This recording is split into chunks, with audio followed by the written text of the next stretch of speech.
di era sekarang justru mengalami kemunduran dari di era Orde Baru. Ulama kiai ditangkap dengan pasal-pasal karet. Tentu ini sangat melukai hati umat Islam. Di mana keadilan untuk umat? Kita hanya menuntut konstitusi ditegakkan oleh Presiden. Rezim Jokowi semakin keji.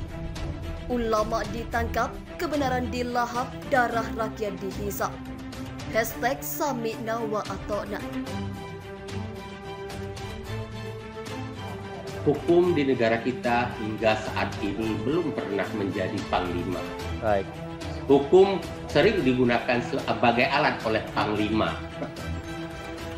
Sistem hukum pidana kita, pemidanaan itu bisa dilakukan akumulasi, tapi tidak murni akumulasi.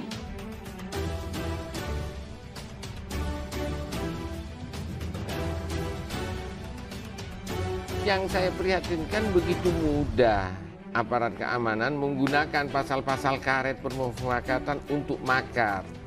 Ini kan tidak benar, ini kan sebuah langkah represif ya. Langkah-langkah represif yang dilakukan terhadap ulama umat Islam. Ini yang saya sedih. Kedunguan itu sebetulnya yang sedang berkuasa. Di Indonesia kalau ditanya siapa penguasa Indonesia, ya kedunguan. Itulah. Jadi presiden nggak bisa baca partitur, tapi mau memimpin orkestra, itu yang terjadi tuh. Nah akibatnya adalah inisiatif dari buzzer-buzzer ini untuk bikin orkestrasi sendiri itu, orkestrasi yang membuli. Itu bukan orkestrasi, itu namanya kakofoni itu, keriuhan, berisik, tapi seolah-olah dianggap sebagai musik. Inilah ini buser-buser dungu ini nggak bisa bedain antara harmoni dan kakofoni. Itu teori musik begitu. Nih, jadi kita tahu bahwa orang yang ketakutan itu biasanya punya kejahatan. Korupsi misalnya, moral misalnya, maka orang ketakutan untuk bicara.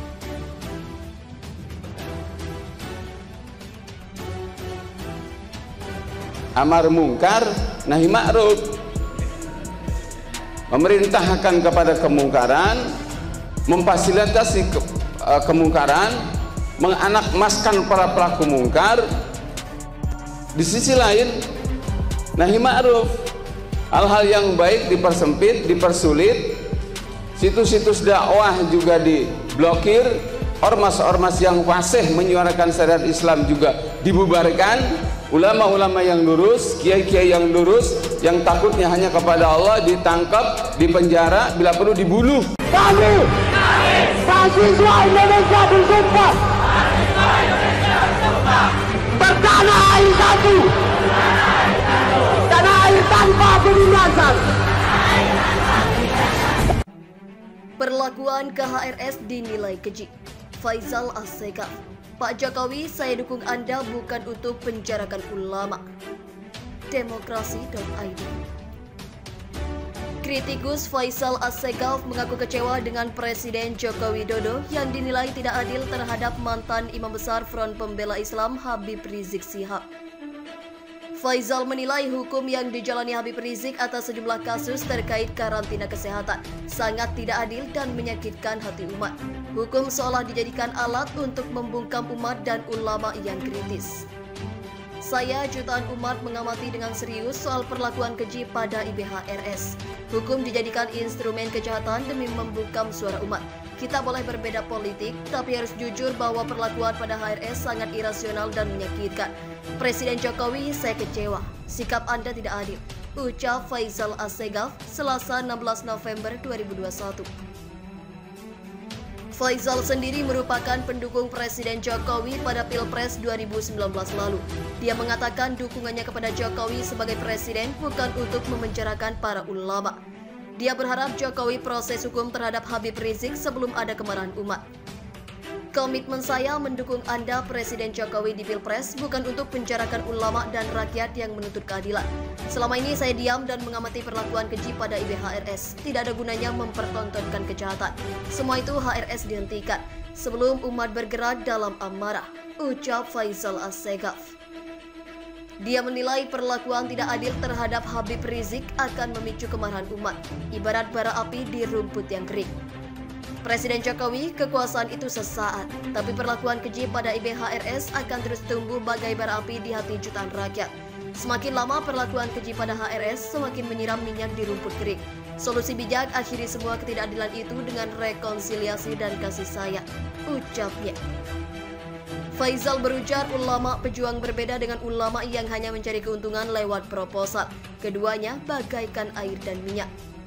Ulama pejuang akan lewati aneka derita dan siksaan yang menanti kesadaran dan rasa cinta yang mendalam di hati umat. Sementara ulama proposal berpesta pora di atas derita rakyat, bertopeng kemunafikan, menipu Allah, Rasul, dan rakyat. Pungkasnya. Berikut beberapa komentar dari warganet. Jangan kalian pertontonkan lagi ketidakadilan di negeri ini. Rakyat sudah cerdas dengan trik kalian yang culas. Otoriter oligarki akan pernah abadi. Bebaskan imam besar kami, ujar akun kelima. Ulama mengatakan keadaannya sehat dan baik-baik saja, divonis hukuman penjara karena dinyatakan telah berbohong. Pejabat di lingkaran penguasa jelas-jelas berbohong tapi lolos dari jeratan hukum. Tak satu pun dikarenakan sanksi seberat HRS, ujar Zidab. Memperlakukan ulama sebagai penjahat besar sampai menahannya di ruang bawah tanah. Sebaliknya memperlakukan koruptor bansos dan mafia PCR penindas rakyat dengan kasih sayang. Jadi siapakah penguasa di negeri ini? Real bastard, ujar Kimberly. IBHRS maju terus, pantang mundur, terus melawan kezaliman, terus menegakkan keadilan. Akhlak Islam walau sakit tetap ucapkan baik-baik saja. Sebagai tanda syukur dan harapan serta optimisme untuk kesembuhan. Kok divonis sebagai kejahatan, ujar netizen berisik. Wahai perintah zolim, walau kalian menunjuk kekuatan menangkap dan memenjarakan ulama yang istiqomah di saat itu, nyali rakyat semakin terpacu bersatu, tak pernah layu dan gentar. Allahu Akbar, ujar akun kelima. Terima kasih telah mengunjungi channel ini. Kami hanya sebatas menginformasikan. Andalah yang memutuskan. Kami, mahasiswa Indonesia bersumpah bertanah air satu, tanah air tanpa penindasan.